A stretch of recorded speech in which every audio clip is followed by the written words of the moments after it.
ছেলেটাকে আপনি কেন হাফেজ করলেন? এর বয়স হচ্ছে 16 বছর, মাথায় একটা উঁচু টুপি দিয়েছে, তার উপর একটা রুমাল দিয়ে মানুষের বাড়িতে মিলাদ করে বেড়াচ্ছে, কোরআন মাজিদ পড়ছে আর ভালো কিছু খাবার দিচ্ছে, 200 টাকা পকেটে দিয়েছে, একবারে খুশি হয়ে গেছে, চিৎকার করে আমার বাপের নামে দোয়া করে চলে আসলো। এ জাতির কি করতে পারে? যে চলিসা করে বেড়াই, যে কুলখানি করে বেড়াই, যে মানুষের দোকান করে আপনার উদ্বোধন করে কোরআন মাজিদ পড়ে, যে মানুষের বাড়ি উদ্বোধন করে কোরআন মাজিদ পড়ে, সেই হাফেজ দিয়ে কি হবে? সেই হিফখানা বন্ধ করতে হবে। এই সামাজিক জাহেলিয়ত, এই ধর্মীয় জাহেলিয়তের জন্য এই 3 নম্বর শ্রেণীর ছেলে দেওয়া হবে না। একেবারে বলিষ্ঠ কণ্ঠের, একেবারে নির্ভীক সেনা, যার অন্তরে কোনো ভয় ভীতি থাকবে না, যার বিদ্যের সামনে পৃথিবীর কোনো বিদ্যা টিকবে না। জাকির নায়কের মতো পৃথিবীর কোনো বিদ্যা তার সামনে টিকবে না, এবং নির্ভীক সেনা হবে। আমি মুসলিম চির রণবীর, মরণকে করি না ভয়, মরলে শহীদ বাঁচলে গাজী। এই কণ্ঠ নিয়ে যে মাঠে নামবে, সেই জাতির উপকার করতে পারে, সেই এই সামাজিক কুসংস্কার বন্ধ করতে পারে, সেই এই ধর্মীয় কুসংস্কার বন্ধ করতে পারে। তাছাড়া এইসব হাফেজ দিয়ে কাজ হবে না। এ তো মানুষের দোকান উদ্বোধন করে, এ তো মানুষের বাড়ি উদ্বোধন করে, এর দ্বারা শরীয়তের কি আশা করা যেতে পারে?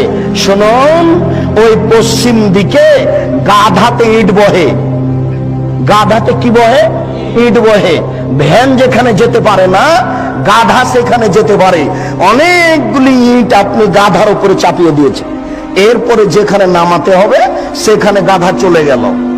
এবার আপনি কি করেছেন? আপনি বইয়ের দোকানদার, অনেকগুলি কোরআন মাজিদ তার উপরে তুলে দিয়েছেন, ও চলে গেল আপনার কোরআনের দোকানে। তো গাধা কি জানতে পারলো যে এখন কোরআন না ইট? ও তো জানতে পারলো না যে আমার পিঠে কোরআন আছে না ইট আছে। তো যেই ব্যক্তি শুধু কোরআন মুখস্থ করলো, দাওয়াত খেয়ে বেড়ালো, এতে বুঝতে পারলো না যে কোরআন। এই কোরআনের ভিতরে আছে জাল হক এসেছে সত্য, ওয়াজাহাকাল বাতিল চলে গেছে মিথ্যে, ইন্নাল বাতিলা নিশ্চয় মিথ্যে, কালা জাউকা। এই দেশের জাহেলিয়তকে লাথি মেরে ডুবিয়ে দিতে চাই, এই দেশের অন্যায়কে যে কোনো মূল্যে উৎখাত করতে চাই। আল্লাহ, তুমি বড় দয়াবান, তুমি বড় রহমান, তুমি বড় ক্ষমাশীল, তুমি বড় শক্তিশালী। তোমার শক্তির দরবারে আশাধারী হয়ে বলছি, আমি বন্ধা হলে কি হবে? আমার স্ত্রী বন্ধা হলে কি হবে? আমার বয়স 80 হয়েছে, তাতে কি হবে? আমার স্ত্রী বন্ধা হলে কি হবে? এমন একটি ছেলে তুমি দান করো, যেই ছেলে এরকম বিদ্যা অর্জন করবে এবং যে কোনো অন্যায়ের বিরুদ্ধে লড়ে পড়বে, জেল সুলি ফাঁসির 5 পয়সা দাম দিবে না। এরকম ছেলে একটা তোমার দরবারে দাবি রেখে সামনের দিকে আগাচ্ছি। আলেমদের অবস্থা, আনাস রাদিয়াল্লাহু তাআলা আনহু বলেন, রাসূল সাল্লাল্লাহু আলাইহি ওয়াসাল্লাম বললেন, রাআইতু লাইলাতান উসরিয়া বি, আমি এক রাতে একদা আমি নিজেকে দেখলাম জিবরাইল আমাকে উপর দিকে নিয়ে চলে যাচ্ছেন।